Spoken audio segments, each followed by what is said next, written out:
Assalamualaikum warahmatullahi wabarakatuh. Halo teman-teman semua dan Bapak dosen. Kami dari kelompok 9 akan mempresentasikan hasil kerja kami terkait uraian dampak dan interpretasi.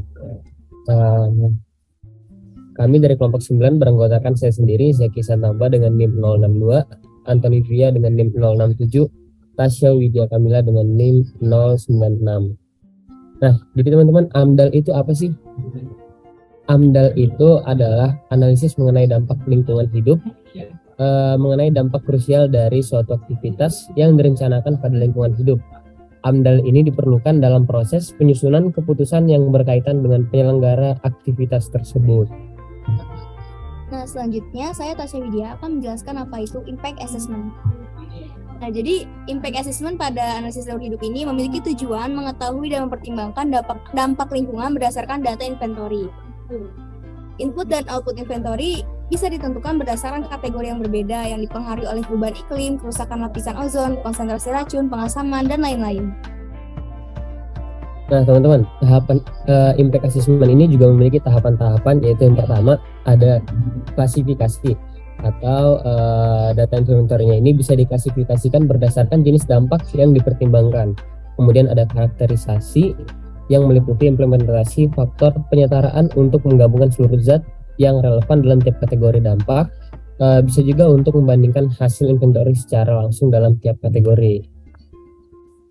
Nah, langkah yang ketiga ini ada normalisasi untuk menciptakan referensi umum tanpa dimensi untuk menentukan perbandingan dampak lingkungan yang berbeda. Dan langkah yang terakhir atau langkah keempat adalah evaluasi. Berupa evaluasi kebutuhan relatif dari potensi dampak lingkungan yang telah diidentifikasi pada langkah sebelumnya dengan menentukan persentase yang paling berpotensi merusak lingkungan. Oke, kalau tadi kita bicara soal tahap-tahapan, sekarang kita masuk ke proses produksi. Apa sih tuh proses produksi? Nah, jadi proses produksi ini umumnya menimbulkan dampak terhadap lingkungan, baik menguntungkan maupun merugikan, sama seperti proses produksi ACP ya. Produksi ini dinilai dapat menggantikan penggunaan kayu triplex.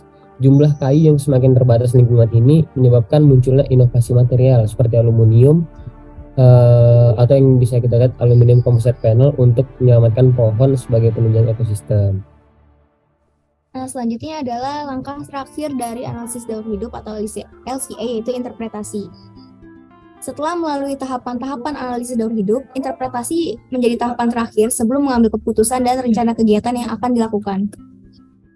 Interpretasi yang dimanfaatkan untuk menetapkan masalah krusial pada lingkungan ini menggunakan metode pendekatan analisis kontribusi.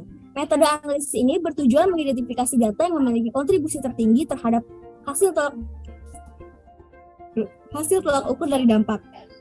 Nah, ACP ini sebagai inovasi material masa kini diharapkan mampu menyelamatkan lingkungan dari permasalahan limbah dan penebangan pohon yang kayunya digunakan sebagai bahan dasar panel triplex.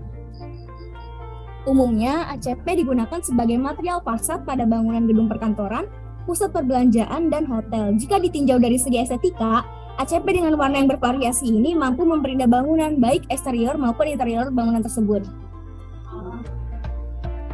Nah, baik teman-teman, mungkin cukup sampai di situ dulu presentasi dari kami kelompok 9 terkait uraian dampak dan interpretasi. Terima kasih nih bagi teman-teman semua dan Bapak yang sudah menyaksikan video ini. Assalamualaikum warahmatullahi wabarakatuh.